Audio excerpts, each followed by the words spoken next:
All right, shalom, shalom. First and foremost, I want to give all praise, all honor, and all glory to Yahweh, Bahashem, Yahushai, Bahashem, Rachakwadash. I'd also like to give double honors to my elders and apostles at Great Millstone that do group well.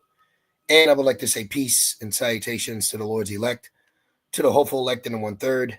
And Adwan Ratazah, this lesson is edifying as well as exhorting. To the hopeful elect in the 1/3. And for Wadi Abashim Al-Shai, Bashim Rakakwadash will give me the inspiration to do this lesson. And as the title reads, what can we take from this situation? So pretty much what I wanted to do is a prophetic exhortation lesson. And, I also wanted to use this current situation of, inequity, all right, and use this so that we can pull out some talking points for us as, sincere servants still moving forward, serving Yahweh Bashim Al-Shai with the best of our ability. Okay, so there's always something that we can draw to learn from in any situation. This is 2 Corinthians 13:8. For we could do nothing against the truth, but for the truth. So at the end of the day, there comes rebuke.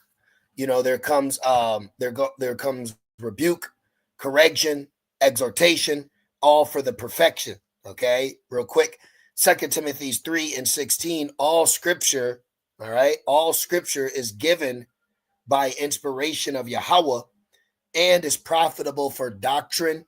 All right, so what can we take from this? That having sound doctrine is very beneficial.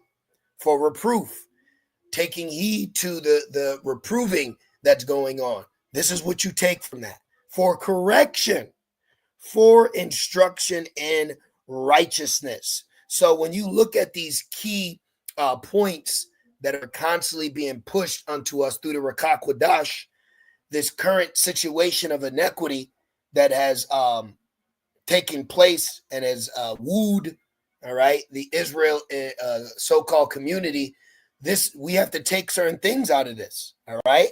You look at how people are reacting about it.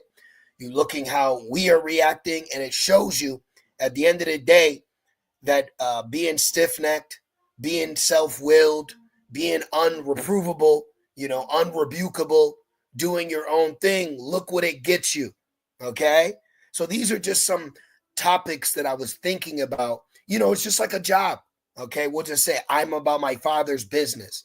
You ever been on a job and you witnessed someone get fired?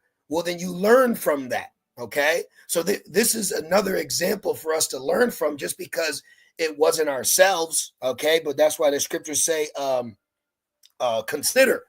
Okay, what was said, what was done is all done. But us as servants moving forward, what are we now taking from this? We're not just sitting here and situations like this should make you more fearful.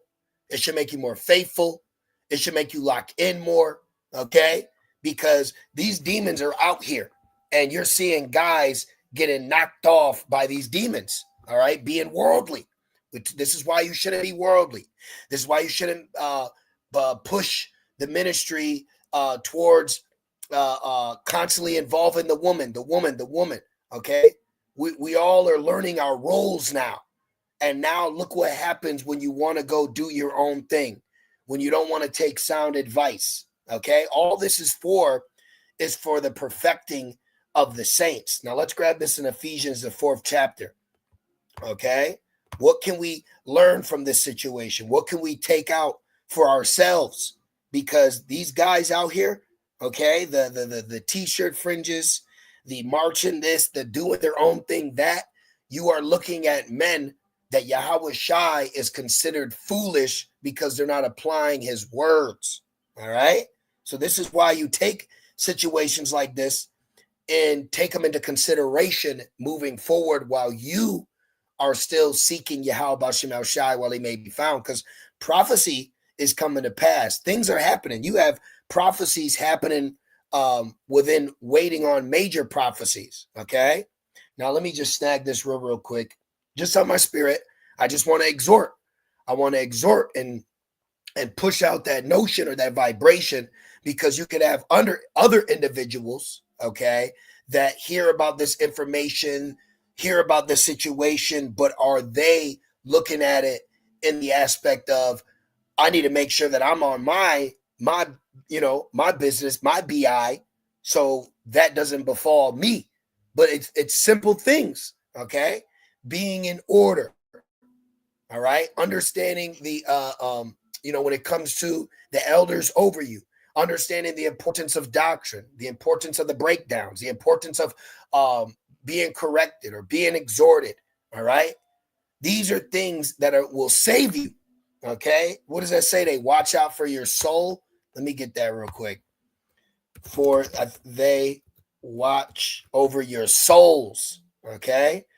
Let's see right here. Yep. Hebrews 13 and 17.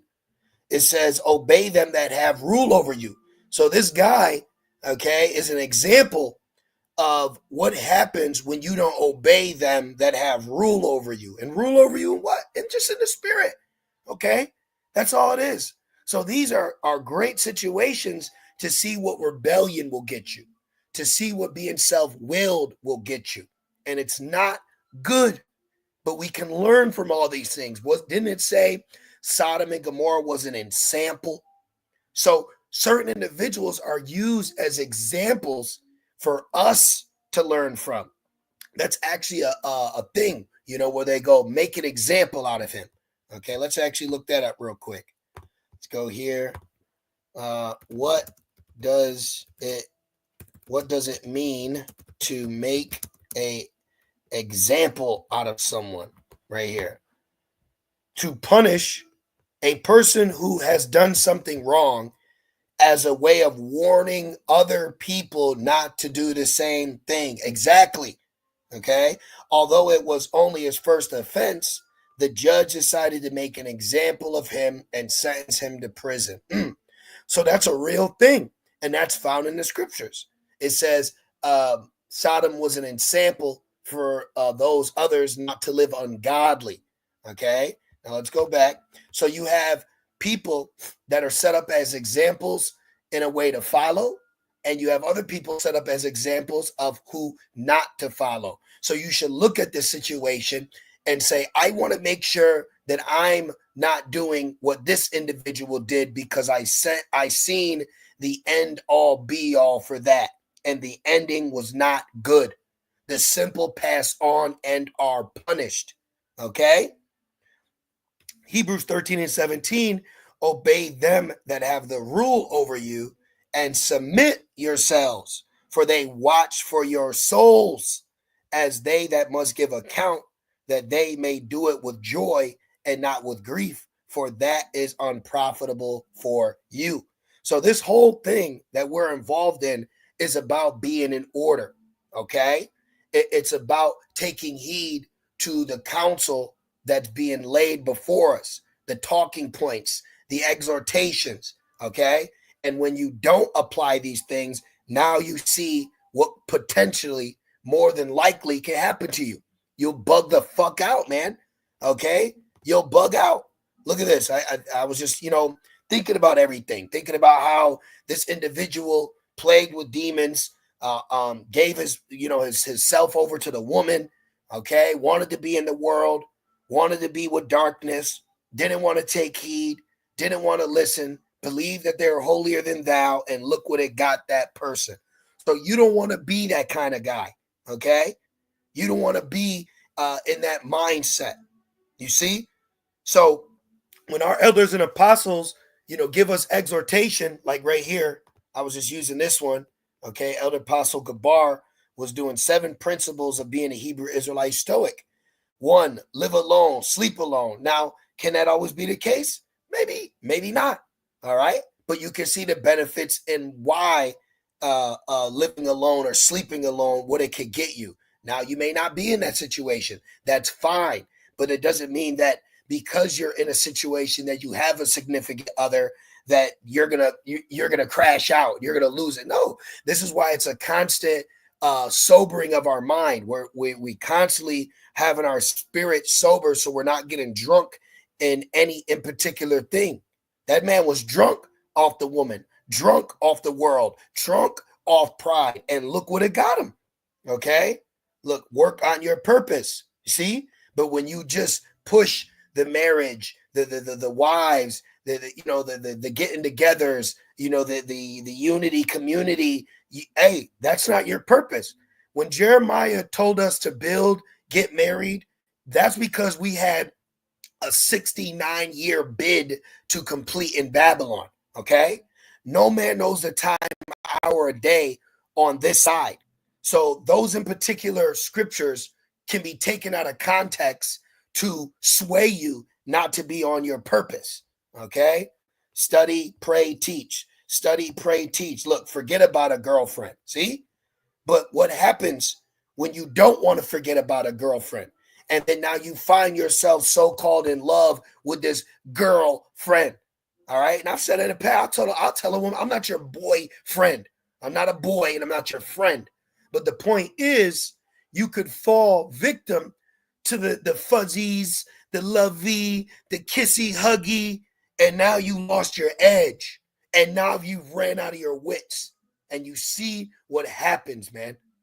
This is so that's why I said there's just what can we take from these situations? What can we take from this situation? What can we learn from? It's just like you're in a game and you go back and watch the tapes. We got to watch and see what we could do better on, what to avoid.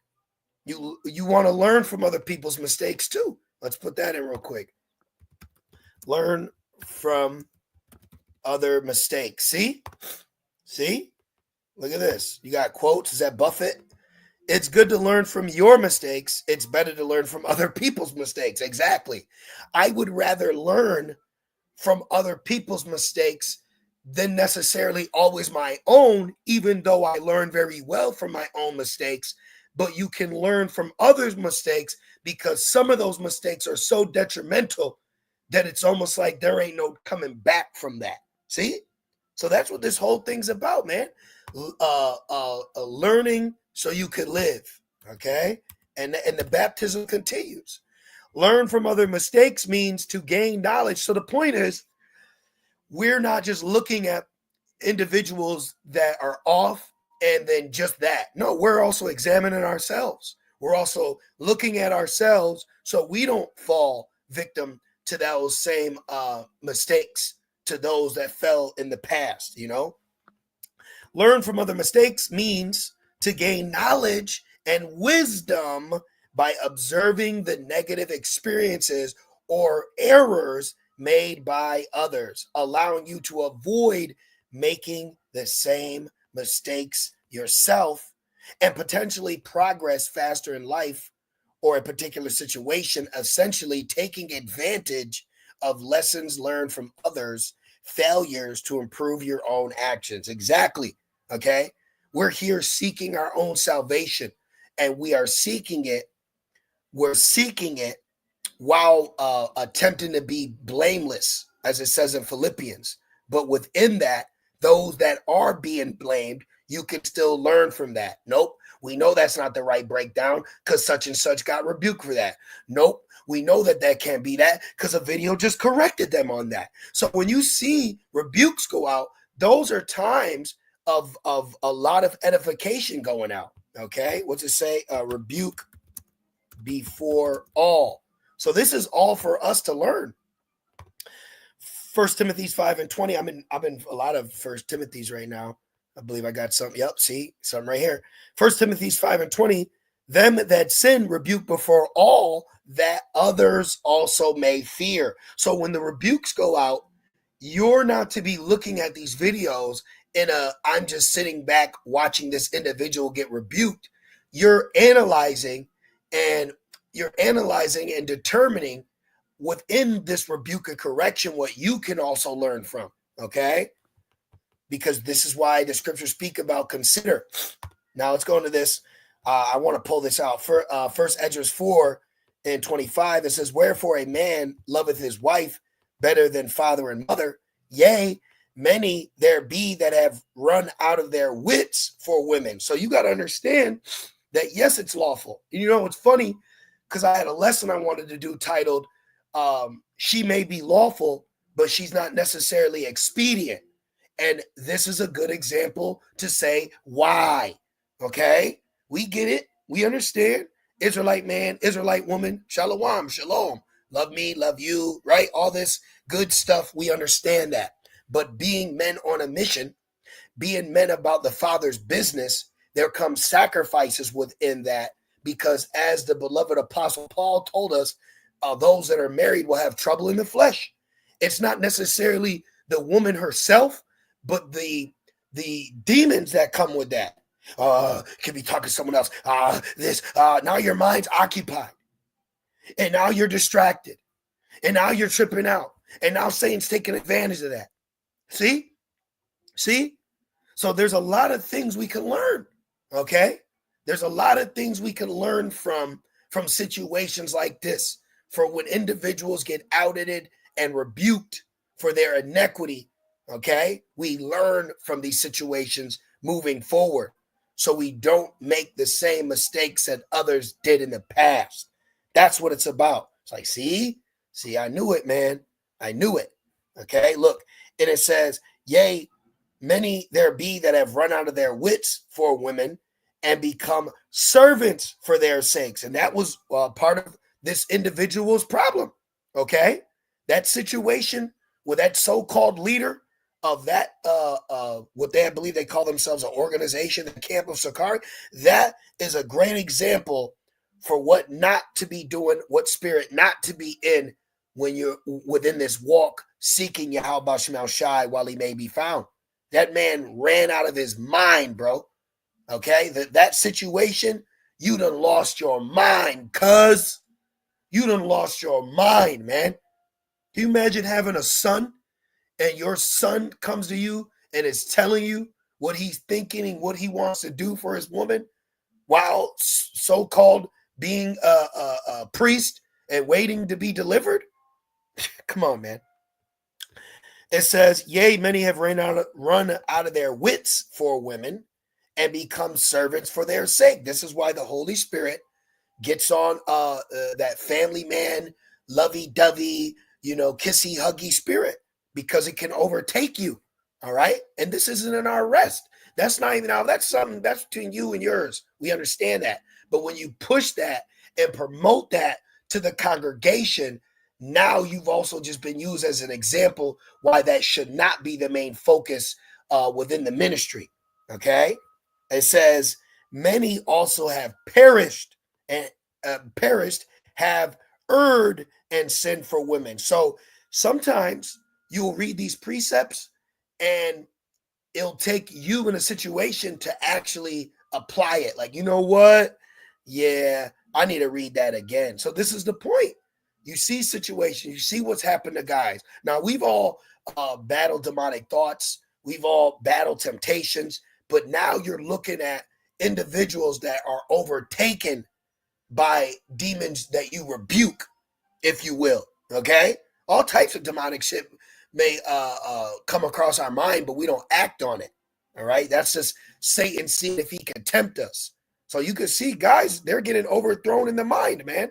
That's where Satan works. He works in your mind, and then it manifests in the flesh. All right? So let's see what else we got here. 2 Corinthians 6:14. Be ye not unequally yoked together with unbelievers. Now you see why the rebukes go out. What are you doing on this podcast? Why are you with Adam 22? The same thing you wanted to do or did is situations he does with his wife. So you don't think that those demons are on this individual? Then it hop on you? This is why we're told not to go out rioting, hitting the club, doing all this, because them demons can overtake you. So this is what we're also doing, is we're taking from this situation what we can learn from to be better moving forward, being more mindful, being more sober in mind. Okay. Be not unequally yoked together with unbelievers. And we see why. For what fellowship has righteousness with unrighteousness, and what communion has light with darkness? There isn't no communion. And in fact, you potentially can get demons jump on you getting too close to them. Okay? Now check this out. I also want this point. First Timothy 5:17, let the elders that rule well be counted worthy of double honor. So this individual, in one breath, claimed that these were his elders, but didn't take heed to them. And look at what happened. See? So there's a lot of things you can take from this and say, I better not do that so I don't end up like this. That's what it's all about, man. Okay? This is what it's all about, us learning to live, okay? So that we could live in the sight of Yahweh Bashim Shai through the blood of Yahweh Shai. But when you have guys that denounce Yahweh Shai, resist the Holy Spirit, you now see what happens to them. So this is only the beginning. So we have to thank Yahweh Bashim Shai that it's on our spirit to be in order, that we want to take heed to the doctrine, the correct breakdowns, not being self-willed, not being puffed up, not thinking that this breakdown doesn't mean that, because that's how demons get in.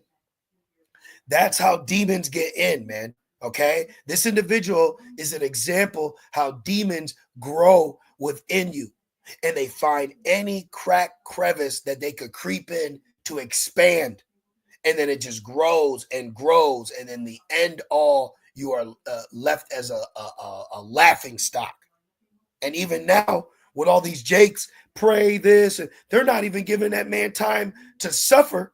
So if he's of the elect, then he could learn from that situation. You know, sometimes you got to just sit in a situation and not immediately let it hurry up and get over with so that you can learn from it.